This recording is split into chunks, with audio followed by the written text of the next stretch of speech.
É um grande prazer, uma grande honra ter sido convidado para dividir com vocês um pouco da minha experiência, daquilo que eu aprendi ao longo dos últimos anos e um pouco também da minha história. O meu objetivo em ter aceitado esse convite é através desse compartilhamento de informações e de experiências, de alguma forma, poder colaborar com essa fase que você está, essa fase tão importante e crucial da sua vida, onde você está se preparando, se qualificando e ainda decidindo para qual direção você vai seguir na sua vida e na sua carreira. Eu espero realmente que a minha experiência seja importante para você e colabore de alguma forma com as suas decisões futuras. Bom, antes de começar a falar sobre a minha história, que é uma trajetória empreendedora, não é? Essa é a minha experiência profissional, ela está toda relacionada, quase que 100% relacionada a uma trajetória empreendedora. Então, antes de começar a falar sobre alguns detalhes dessa minha história, eu gostaria de compartilhar alguns conceitos sobre empreendedorismo que eu particularmente, a forma como eu enxergo o empreendedorismo. Eu gostaria de compartilhar isso antes com você. A primeira dessas características é que todo empreendedor, ele tem uma meta, ele tem objetivos, ele tem sonhos. Sem exceção, todo empreendedor, se a pessoa não tem meta, não tem objetivo ou não tem sonhos, você pode ter certeza, essa pessoa não é uma pessoa empreendedora. Bom, a segunda segunda característica que tem um empreendedor é que ele tem a coragem de assumir riscos. Nós vivemos numa sociedade onde o culto à estabilidade ela é muito difundida, é muito difundido esse culto à estabilidade. A estabilidade ela é uma sensação fictícia. Às vezes você tem uma vida estável, vem um terremoto, vem uma catástrofe natural, não é? Vem uma morte na família. Nós não temos controle sobre tudo que acontece ao nosso redor. Por isso a estabilidade ela não existe. Então, num cenário onde as pessoas buscam um ambiente mais seguro, isso não colabora para essa segunda característica de um empreendedor, é que ele precisa ter coragem de correr riscos. A terceira característica de um empreendedor, ele trabalha duro para concretizar o projeto dele. O empreendedor é aquele cara que é o primeiro a chegar e que é o último a sair. Ele não trabalha por horário, ele não trabalha porque isso é feriado, fim de semana. O empreendedor trabalha focado em sua meta, focado em seu objetivo. Não é? Não adianta nada ele ter uma visão fantástica de um negócio e não ter a coragem para botar ele em prática. Mas também não adianta nada, ainda que ele tenha tido a visão de iniciar o seu projeto e tenha tido a coragem de dar o primeiro passo, não adianta nada se ele não tiver a disposição de trabalhar duro para concretizar aquele projeto. Eu enxergo o empreendedor dessa forma, alguém que ele tem a meta, objetivos e sonhos, coragem de assumir riscos e de trabalhar duro para concretizar o seu objetivo. Acontece que quando nós chegamos nessa sociedade, e a gente precisa se adequar a essa sociedade, a gente começa um processo de padronização. Todas as crianças, elas entram nesse processo de padronização. A sociedade, nós chegamos numa sociedade que ela já era dessa forma, ela já era desse jeito. Então a gente precisa se padronizar, entrar dentro dessa caixa, dessa sociedade. Eu considero muito importante a gente ser educado, a gente saber viver em sociedade, a gente saber lidar com várias pessoas, respeitar o espaço das outras pessoas, respeitar as leis. Tudo isso é fundamental. Mas quando essa padronização, ela extrapola esse campo social e passa a invadir a sua própria identidade de empreendedor, e ela passa a anular as suas decisões empreendedoras, o seu ímpeto empreendedor, o seu instinto de coragem, de assumir riscos, o teu instinto de sonhar e querer trabalhar duro para realizar. Quando essa padronização começa a entrar nesse ambiente, você começa a se transformar numa pessoa diferente da sua própria essência. E quando você permite que as suas escolhas sejam padronizadas, os seus resultados serão padronizados. As suas decisões deixam de ser decisões empreendedoras e passam a ser decisões padronizadas. Então, eu quero começar assim, contar um pouco da minha história para você, com esse pano de fundo. Com você tendo a consciência que existem decisões empreendedoras e decisões padronizadas. Quando nós começamos, quando a nossa vida ela passa a ser formada por decisões padronizadas, logo, os nossos resultados serão resultados padronizados. Mas quando nossa vida é pautada por decisões empreendedoras, logo, nós vamos colher resultados também diferentes por conta desse tipo de decisão. Eu quero começar bem lá do início mesmo, né? Eu venho de uma família de classe média baixa, minha mãe professora do município, dava aula de matemática em escolas públicas, e meu pai sargento do Exército. Ou seja, os dois juntos tinham uma renda baixa, que nos encaixavam, essa renda nos encaixava ali dentro da classe média baixa. Eu vim da periferia do Rio de Janeiro, não sei quantos conhecem aqui, mas o bairro onde eu fui criado por toda a minha vida é o bairro Jabur. O bairro Jabur é depois de Bangu, perto de Santíssimo, Senador Camará. É uma zona ali no meio de várias favelas, Favela do Sapo, Cavalo de Aço, Marco 7, várias favelas ali na zona oeste do Rio de Janeiro, uma das regiões mais pobres do Rio, não é? Dominadas ali por tráfico de drogas, uma região bastante complicada, com gente muito agradável, gente boa, mas gente sofrida. Não é? Sofrida pelo transporte público, pelo sistema de saúde precário que o governo, infelizmente, oferece para toda a população. Eu nasci nesse contexto. Né? Nasci ali em classe média baixa, num apartamento de aproximadamente 70 metros quadrados. Era meu pai, minha mãe, eu, 2 irmãs e a minha avó. Éramos 6 pessoas ali, naquele apartamento do bairro Jabur. Eu sempre estudei em escolas públicas, sempre estudei. Desde a minha primeira série, eu fui estudando até para frente, eu estudei em escolas públicas. E nesse contexto,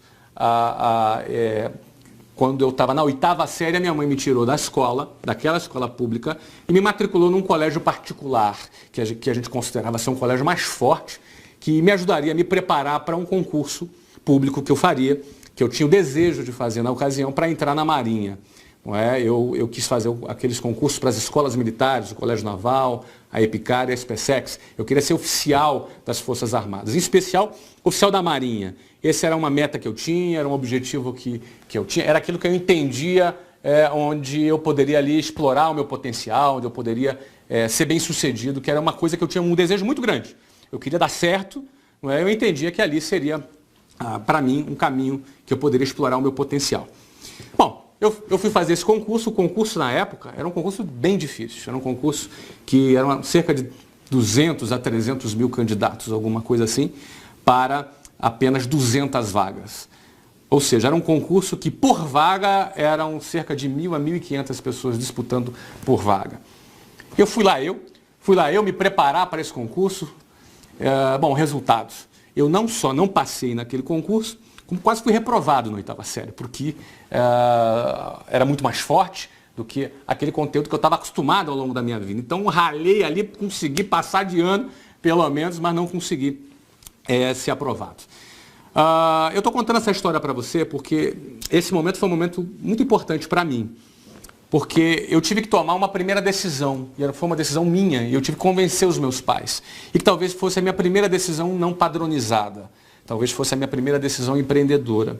Embora eu tivesse apenas 13 anos de idade, não tivesse a consciência disso, mas o meu instinto, o meu ímpeto, eu tinha um objetivo. Meu objetivo era ser oficial das Forças Armadas. E estava disposto a trabalhar duro para isso. Mas para isso eu tinha que tomar algumas decisões corajosas. A primeira delas foi quando eu não fui aprovado nesse concurso, eu pedi para os meus pais: olha, eu não quero seguir no ensino médio. Não quero, eu quero parar esse ano. Porque o meu objetivo é entrar nessa escola para ser oficial das Forças Armadas. Para isso, eu teria que fazer o concurso no outro ano. Aquele concurso acontecia uma vez por ano.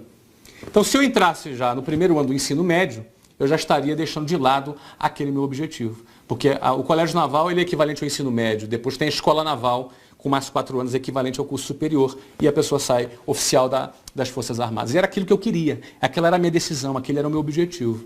Eu convenci os meus pais a não me matricular no primeiro ano do ensino médio, para que naquele ano eu me dedicasse a estudar mais uma vez para aquele concurso. Né? Eu entendi que se eu me preparasse mais um ano, eu teria muitas chances de conquistar uma daquelas 200 vagas dentre os mais de 200 mil, ou quem sabe 300 mil candidatos. Eu só não me lembro se é 200 ou 300 mil candidatos. Bom, assim foi, meus pais me deram um voto de confiança, me permitiram que eu fizesse aquilo. Eu me matriculei num curso para me preparar e ralei pra caramba aquele ano. Estudei bastante, estudei como eu não tinha estudado minha vida inteira. Estudei fim de semana, de noite, eu me superei. Na minha referência, eu acho que eu tinha me superado. Chegou no final do ano, resultado. Qual foi o resultado? Eu não passei de novo. Mais uma vez, eu não passei. Eu fiquei talvez entre os 500 primeiros dos 200 mil, mas isso não era suficiente. Eram apenas 200 vagas. Mais uma vez eu não passei. Eu com 14 anos, eu terminando, não entrei no ensino médio, e com 14 anos eu não fui aprovado. Aconteceu o que talvez muitos temessem. Flávio, mas e se você não passa? Não importa, eu vou me dedicar, eu vou passar. E eu não passei. Eu fracassei mais uma vez naquele ano. Diante daquele resultado, obviamente, que nem eu e nem meus pais ficaram satisfeitos, mas ao mesmo tempo meus pais reconheceram bastante o quanto eu me dediquei. Talvez não o suficiente, mas eles viram o quanto, para um garoto de 14 anos de idade, o quanto eu tinha me dedicado ali naquele objetivo, mas eu não fui bem sucedido. Embora tendo ficado entre os 500 primeiros, já foi um excelente resultado. O que eu fiz no final daquele ano? Eu falei para os meus pais, eu quero fazer mais uma vez, eu vou fazer mais uma vez esse concurso. Eu vou passar, no próximo ano eu vou passar. Ah, mas você pode então, se matricula no primeiro ano do ensino médio e você, em paralelo, você faz o curso e faz o concurso. Porque se você não passa, você tem pelo menos garantido aqui que você está no primeiro ano do ensino médio, para você não atrasar um ano na sua vida. Não é? E o meu conceito era muito certo, eu era muito convicto. Atrasar um ano na minha vida era eu fazer o que eu não quero, porque eu queria atingir aquilo que eu queria. Aquele era a minha meta, era meu objetivo, era meu sonho. Eu passando naquele ano, não faria nenhum sentido aquele ano, eu teria que voltar igual. Não, mas se você não passa? Não, não passa, eu vou me dedicar, eu vou pagar o preço que for necessário. Essa foi a minha decisão. Convenci os meus pais, mais uma vez, disso. Convenci os meus pais. E aquele ano eu falei, não, eu vou estudar 2 vezes. O que eu achei que eu estudei muito, então não foi suficiente. Eu vou estudar o dobro, vou estudar mais.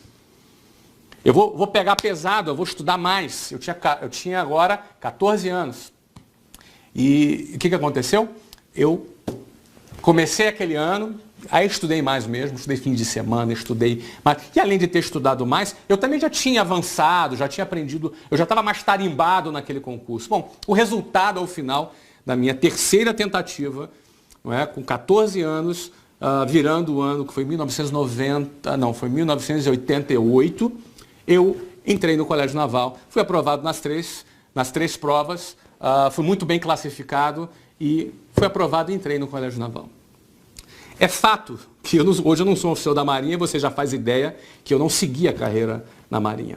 Não é? Eu não me identifiquei, porque na realidade dentro daquele processo eu via que eu precisava ser super padronizado dentro de um outro sistema.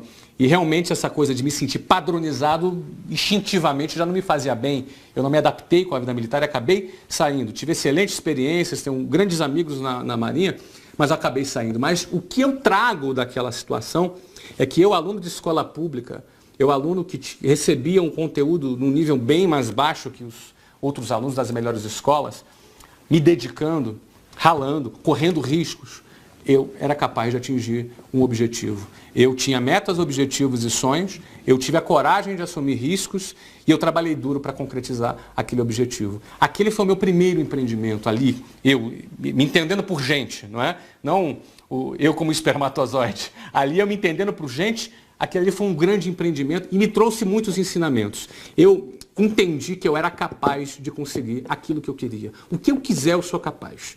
O que eu quiser. O que eu botar na minha cabeça, eu sou capaz de conseguir.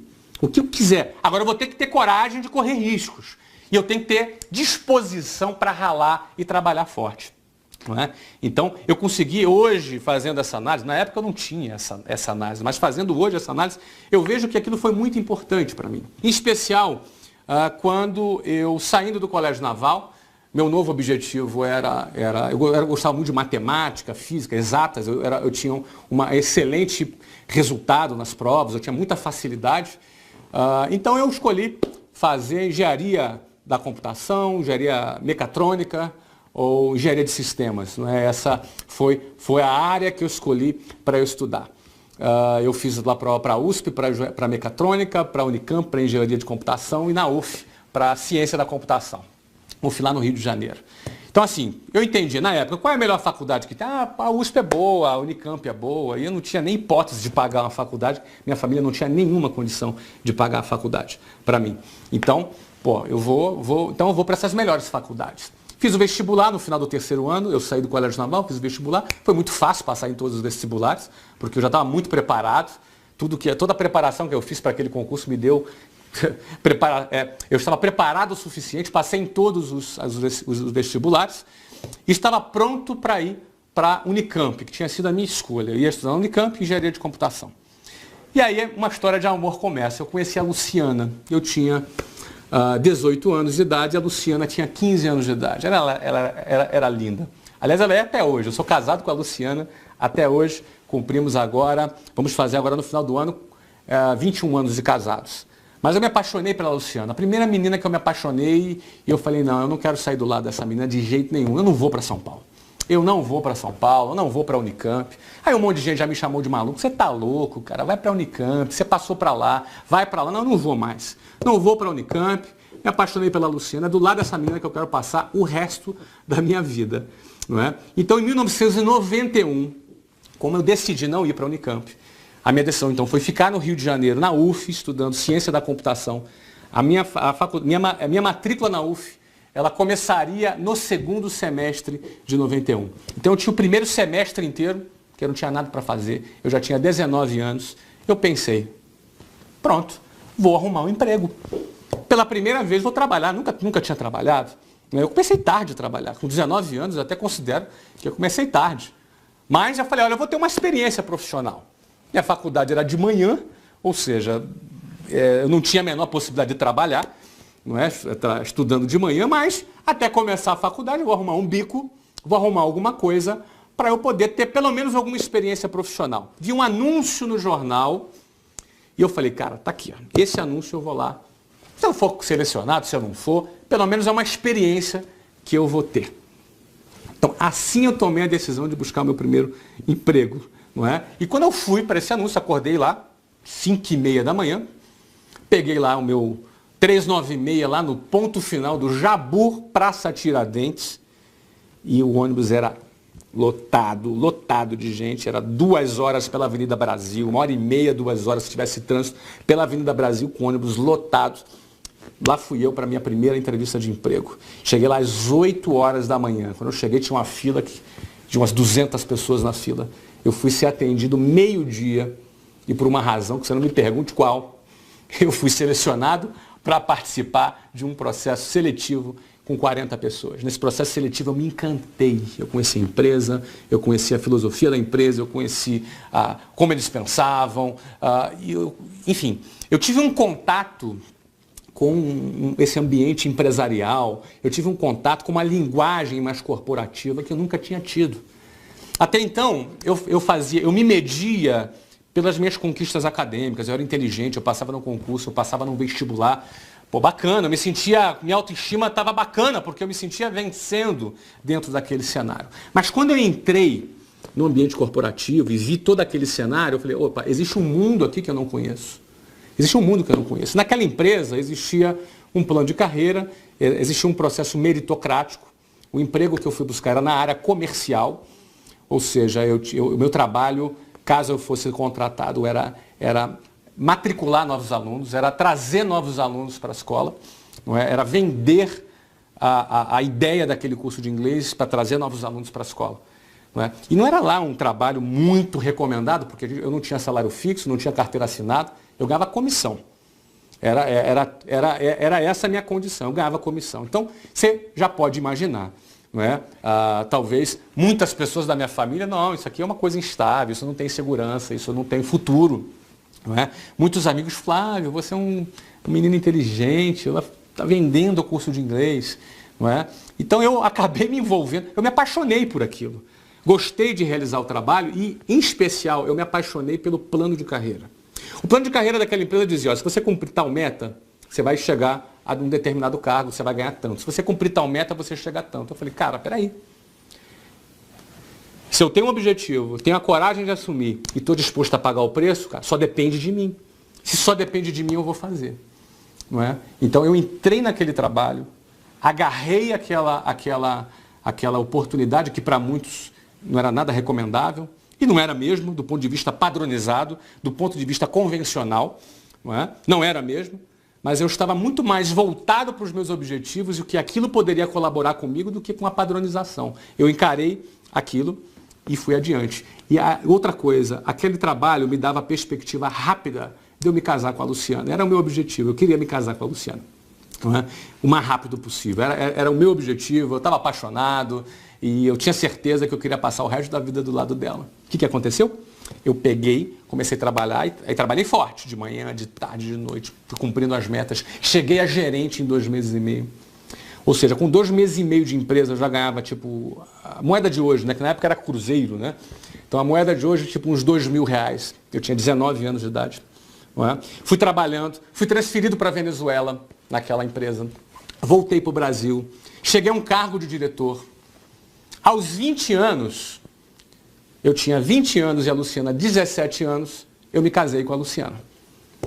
Eu tinha 20 anos e a Luciana 17 anos. Muitos me chamaram de louco, de maluco, você tem que aproveitar a vida. Eu respeito, né? Eu acho que cada pessoa, eu respeito a decisão de cada pessoa. Mas para mim, aproveitar a vida era estar do lado da Luciana. Para mim, aproveitar a vida era construir a minha família, era construir a minha história. Essa era a minha forma de ver. Eu não queria estar padronizado, que não, tem que aproveitar a vida, tem que, enfim. Né? Eu queria, era aquilo que eu escolhi para mim. Encontrei a pessoa certa e eu queria me casar com aquela pessoa. E me casei aos 20 anos de idade e ela com 17 anos. Aos 23 anos de idade, eu já ocupava um cargo de diretor e já ganhava um bom salário. Talvez eu ganhasse equivalente a uns R$15.000 hoje. Não é? Eu com 23 anos, a Luciana 20 anos. Luciana trabalhava na administração, ganhava mais uns R$2.000. Então talvez nós dois juntos já tivéssemos um equivalente a uma renda de R$17.000.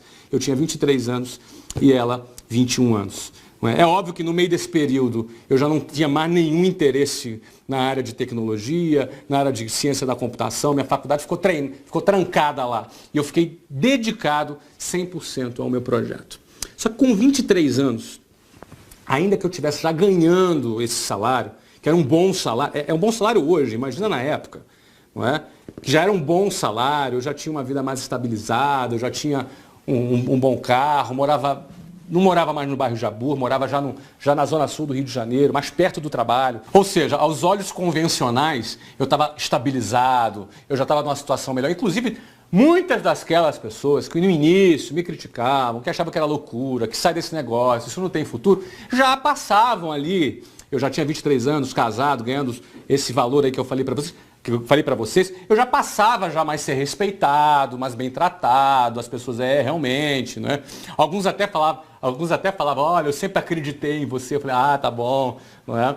Então é sempre assim, não é? Mas uma decisão padronizada nesse momento seria o quê? Não, agora eu conquistei esse patamar, beleza, eu vou agora aqui manter aqui, né, minha situação. Não foi isso que eu fiz, não foi isso que eu fiz. Eu enxerguei que aquela empresa tinha algumas falhas, eu enxerguei que o produto ali tinha as suas limitações, não é? E percebi também que eles estavam tendo um resultado financeiro muito alto e não estavam dispostos a investir naquele processo. Além de eu achar que aquilo comprometia o futuro daquela empresa, comprometeria também o meu futuro. Então, a minha decisão foi simples, eu pedi demissão. Eu saí daquela empresa depois de trabalhar quase 4 anos, ganhando muito bem, não é, para abrir o meu próprio negócio. Então, no dia 3 de abril de 1995, a primeira unidade, a primeira escola da WhatsApp foi inaugurada no centro do Rio de Janeiro, na Rua da Alfândega, na esquina com a Avenida Rio Branco. Foi a minha primeira empresa, a WhatsApp, que hoje acabou se tornando líder no setor de ensino de inglês para adultos, mas na época eu tinha 23 anos de idade, a Luciana tinha 20 anos de idade e nós fundamos aquela empresa que aquilo ali passou a ser a nossa meta, nosso objetivo e nosso sonho, que era criar a maior rede de ensino de línguas do Brasil para adultos. Essa era a nossa meta, não é? Então, nós... e além dessa ser a nossa meta, nós tivemos a coragem de pedir demissão e sair daquela empresa, sem nenhuma garantia. Simplesmente nós pedimos demissão e saímos. Nós já éramos casados, tínhamos aluguel para pagar, tínhamos contas para pagar, tínhamos responsabilidades para pagar, mas nós tínhamos uma meta, um objetivo e um sonho e reorganizamos a nossa vida, reduzimos nossas despesas, peguei meu carro bacana, vendi, peguei um carro mais simples, não é? Então, reorganizamos a nossa vida para iniciar um novo projeto. Nós tivemos a coragem de iniciar esse novo projeto e eu me dispus a ralar, a trabalhar da mesma maneira que eu estudei para passar naquele concurso quando eu tinha entre 13 e 15 anos de idade. Era a mesma coisa, era o mesmo DNA, era o mesmo conceito. E eu acreditava que eu era capaz de fazer. Não é? Podia estar tudo errado. Eu podia me endividar todo. Podia. Não tinha nenhuma garantia. Mas eu planejei e nós tivemos a coragem de meter a mão na massa. Eu digo isso porque para montar uma escola, naquela época, você precisaria de uns 180 a 200 mil reais. Eu não tinha esse dinheiro. Nem meus pais poderiam me ajudar, porque meus pais não tinham a menor condição. O apartamento que eles moravam custavam cerca de 30 mil reais. Ou seja, praticamente não garantia nenhum aluguel. Não é? Então, eu tinha ali um desafio pela frente. Em primeiro lugar, eu tinha que alugar um imóvel. E o imóvel para uma escola, eu precisaria de pelo menos uns 400 metros quadrados bem localizados. Nós alugamos um imóvel na Avenida Rio Branco, ali na esquina na Rua da Alfândega, esquina com a Rio Branco, de 437 metros quadrados. Eu tinha que achar um louco que ao ouvir a minha história de um moleque de 23 anos de idade, que o cara acreditasse e alugasse o imóvel para mim. Você sabe que isso não é fácil. Até para você alugar um apartamentozinho pequenininho, te pedem trilhões de garantias. Eu levei muitos nãos. Levei não a imóveis, imobiliárias, que não deram nem atenção para mim. Até que eu achei um maluco, um louco, que ouviu a minha história, acreditou e alugou o imóvel para mim. Eu tinha um amigo que ia ser meu sócio e tudo que ele tinha que fazer era vender um Voyage. Na época ele tinha um Voyage 86, era um carro já velhinho já, para ser o meu sócio. Uma semana antes ele amarelou, ficou com medo de perder o Voyage dele. Ele amarelou e falou, Flávio, não vai dar, saiu fora, eu fiquei sem dinheiro e agora o que eu vou fazer? Fui lá conseguir 20 mil reais, 10 mil no meu e 10 mil no da Luciana. 20 mil reais no cheque especial, pagando 12% de juros ao mês. Isso não é nada que eu recomende para ninguém, mas foi o recurso que eu tive para poder iniciar o meu negócio. E é óbvio, 20 mil reais não era suficiente, né? Porque logo no outro mês tinha que pagar salário, logo no outro mês tinha que pagar aluguel, tinha que pagar energia, todas as despesas, não é? De 20 funcionários que inicialmente a escola teve. E aí, o que contou? O meu trabalho e a disposição de trabalhar. A gente tinha que vender, a gente tinha que captar novos alunos, a gente tinha que prospectar novos alunos. Né? Com o dinheiro da matrícula, com o dinheiro das mensalidades, eu tinha que pagar todos os meus compromissos. Aí, e se não captasse aluno? E se não tivesse dinheiro? Não tinha dinheiro para pagar? Simples assim. Mas na minha cabeça não existia essa possibilidade. Pode parecer estranho para você, mas eu já trabalhava há 4 anos nesse trabalho de prospecção de novos alunos. Eu estava bastante confiante que eu era capaz de fazer isso. E nós fizemos. Nós colocamos mais de 1.000 alunos na primeira escola, né, que foi mais do que suficiente para poder a gente pagar todos os nossos compromissos. E ainda aos 9 meses, maio, junho, julho, agosto, setembro, outubro, novembro, dezembro, 8 meses. 8 meses mais tarde eu abri a segunda escola. Nós abrimos a segunda escola em São Paulo, dessa vez na Avenida Paulista, um dos metros quadrados mais caros do Brasil. Ou seja, pelo menos 4, 5 vezes mais caro o aluguel lá na Avenida Paulista do que nessa da Rua da Alfândega. Também não foi fácil achar um maluco que alugasse um imóvel para um moleque de 23 anos de idade, não é? Que tinha um projeto, que tinha uma escola no Rio de Janeiro. Já tinha uma história, mas não importa, eu estava chegando em São Paulo. E a gente escolheu a Avenida Paulista porque ali estava o nosso público, público adulto. Pessoas que precisavam aprender inglês mais rápido, por razões profissionais. Era naquele ponto que a gente queria. Foi ali que a gente planejou. Encontramos um outro louco, alugou um imóvel para nós e botamos mais de 1.500 alunos no primeiro ano. E essa escola foi uma das escolas que gerou mais receita para a nossa rede. Nós chegamos a faturar $500 mil por mês nessa escola, que foi onde nós geramos caixa para a expansão da nossa rede nos 3 primeiros anos.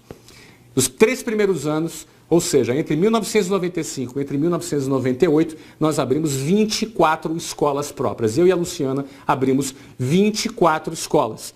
Rio de Janeiro, São Paulo, Goiânia, Salvador, Maceió, Belo Horizonte, Curitiba, Porto Alegre, enfim.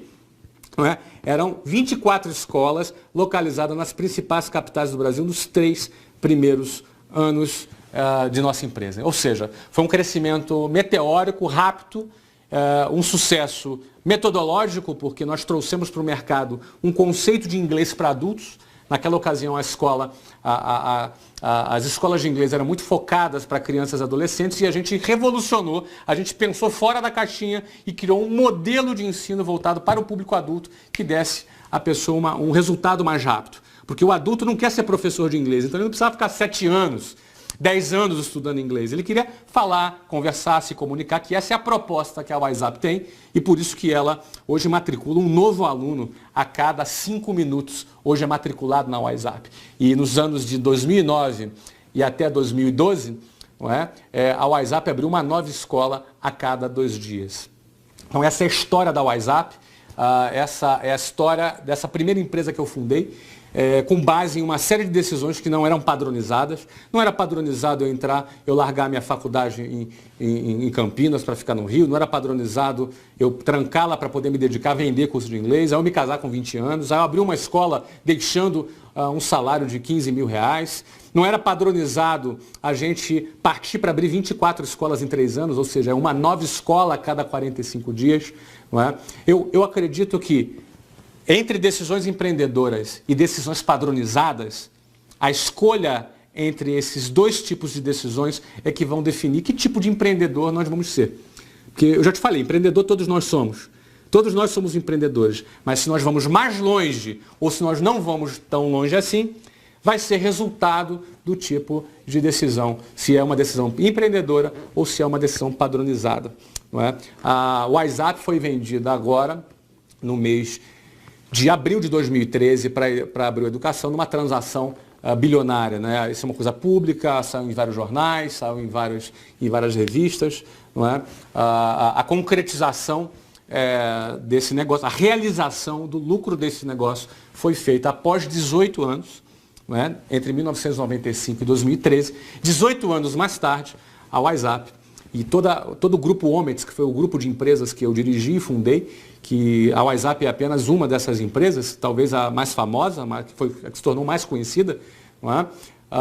Mas esse grupo foi vendido, incorporado pelo Grupo Abril, que para um empreendedor, quando a sua empresa ela é vendida, é porque o mercado passou a ver valor nessa empresa. Ou seja, o ápice da realização de um empreendedor é quando ele cria um negócio e aquele negócio despertou interesse no mercado e ele é vendido. Eu hoje tenho 41 anos de idade,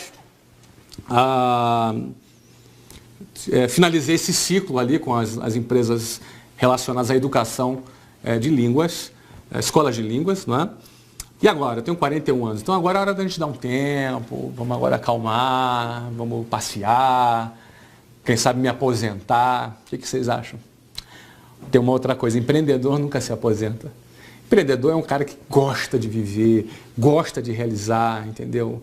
Ele não trabalha simplesmente por dinheiro, até porque já faz muito tempo, desde quando já a nossa empresa estava em desenvolvimento, não era já por razões financeiras, não é?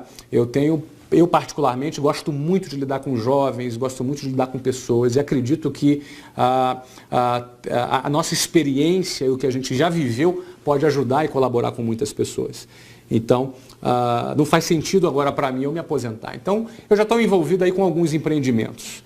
Não é? Um deles, em 2009, nesse período, né, eu morei, além de ter morado na Venezuela, no Brasil, eu morei na Austrália também, morei nos Estados Unidos, Barcelona, e hoje eu moro em Londres. E desde Londres, de lá de Londres, eu comando os novos negócios que eu acabei me envolvendo nos Estados Unidos e no Brasil. Nos Estados Unidos, eu comprei um time de futebol. Eu gosto bastante de futebol, como todo brasileiro, e Orlando City Soccer. Se você quiser entrar lá no Facebook, conhecer, seguir a nossa página, nós estamos agora negociando a nossa entrada na MLS, Major League Soccer, que é a primeira divisão do futebol nos Estados Unidos. Eu falo futebol, é soccer, o futebol mesmo, o nosso futebol. Não é? Talvez muitos pensassem, nossa, o cara vai investir em futebol nos Estados Unidos, onde o mercado não é tão desenvolvido. Bom, pois é lá mesmo que o empreendedor quer investir. É lá mesmo onde o esporte não é desenvolvido, onde o empreendedor ele quer entrar. Lá nos Estados Unidos, um clube é uma empresa. Então, assim, muitas às vezes me perguntam, cara, tu é flamenguista, por que você não investe no Flamengo? Eu não posso comprar o Flamengo, não é? O Flamengo é um clube. Lá nos Estados Unidos, os clubes são empresas. Então, eu comprei um clube de futebol. Nós estamos entrando na primeira divisão do futebol lá nos Estados Unidos em 2015. Vamos levar uma grande estrela brasileira para jogar. Não é? E minha meta nesse clube, meu objetivo, o meu sonho é construir uma marca global de futebol. Assim como Manchester City, assim como Chelsea, assim como, enfim, como Flamengo, como Corinthians, como, enfim. Não é? Nós vamos construir uma marca global de futebol e onde dentro de um mercado onde atualmente, só para você ter ideia, os torneios nos Estados Unidos já têm 50% mais público do que o Brasil. Pra você ter ideia, a média do campeonato carioca nos estádios é de 2.300 torcedores por jogo. A média do campeonato paulista é de 5.000 torcedores por jogo. A média do campeonato brasileiro, que é o principal campeonato no Brasil, é de 12.000 torcedores por jogo. É óbvio que tem jogos com 50.000, mas na média, 12.000 torcedores por jogo. Lá no Brasil, aqui, só para você ter ideia, lá nos Estados Unidos, a MLS tem uma média de 18.500 torcedores por jogo. Ou seja, a média de público nos Estados Unidos já é 50% maior do que aqui, no país do futebol, do Campeonato Brasileiro. 3,5 vezes maior do que o Campeonato Paulista, 9 vezes maior do que o Campeonato Carioca. Então, o futebol nos Estados Unidos está explodindo. Nós entramos agora no futebol e minha meta com esse clube é criar uma marca global de futebol. Recentemente fizemos um amistoso com o atual campeão brasileiro, o Fluminense. Foi transmitido ao vivo aqui pela Sport TV no Brasil. Quase a gente ganhou. A gente perdeu o jogo por 4-3 para o Fluminense. Foi um jogo bastante interessante. Esse é um dos empreendimentos que eu estou envolvido. Um segundo empreendimento que eu estou envolvido é o Geração de Valor. Talvez alguns conheçam, talvez outros não conheçam. Eu convido a você para visitar canal Geração de Valor no Facebook, facebook.com/canal Geração de Valor. Eu diariamente atualizo esse perfil. Eu pessoalmente tenho esse perfil com a finalidade de compartilhar minhas experiências, compartilhar conhecimento, encorajar e desafiar pessoas a acreditarem no seu potencial e a empreenderem. Só para você ter ideia, nesses últimos 24 meses eu fundei esse canal, criei esse perfil e comecei a escrever. Hoje nós temos mais de 1.200.000 pessoas que participam desse canal, que seguem o Geração de Valor no Facebook e acabam tendo contato com o conteúdo que eu pessoalmente desenvolvo. Inclusive eu convido a você a entrar na página e interagir comigo. Eu interajo ali com a página todos os dias, sem exceção, eu participo dessa página. Então esse é um empreendimento que eu tenho bastante carinho, que é onde eu divido meu conhecimento, que é onde eu ali compartilho minha visão e experiências com jovens que estão ali iniciando a sua carreira, e você é convidado a participar também dessa página.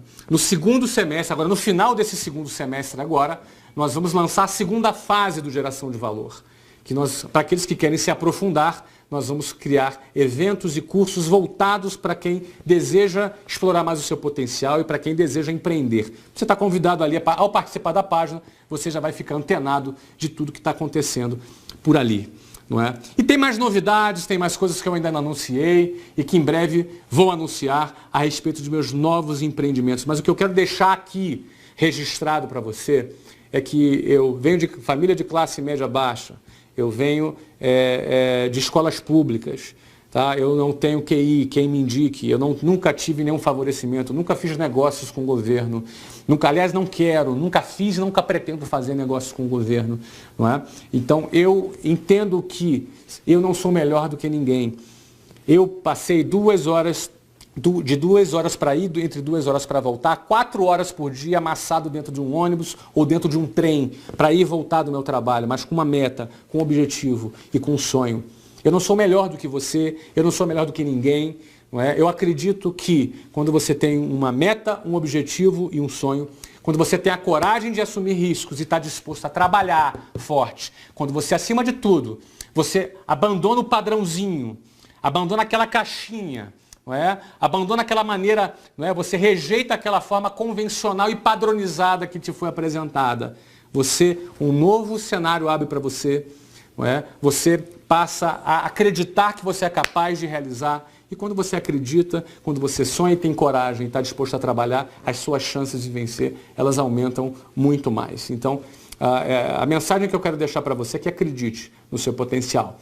Tá? Não se intimide com as chacotas ou com as críticas.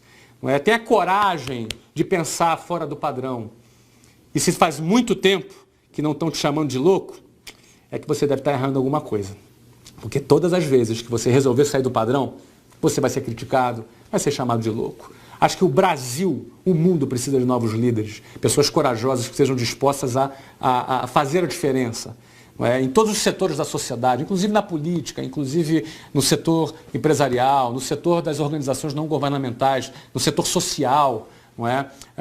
Eventualmente você é um cara mais artístico, então empreenda no seu lado mais artístico. Tenha coragem de assumir aquilo que você quer, né? De correr riscos para você realizar o seu projeto de vida. Cada um tem seu projeto. Eu contei o meu aqui, isso aqui não é uma regra, não é? É a minha vida, a minha história, mas eu acredito que para a sua vida, para o seu projeto de vida, o que você quer alcançar para você, eu acredito que esses princípios, de alguma forma, pelo menos eu desejo que tenha colaborado com você. Tá legal, gente? Pessoal, um grande abraço, um prazer imenso aqui ter investido esse tempo junto com vocês. Eu desejo tudo de melhor, todo sucesso para você na sua carreira. Um abraço.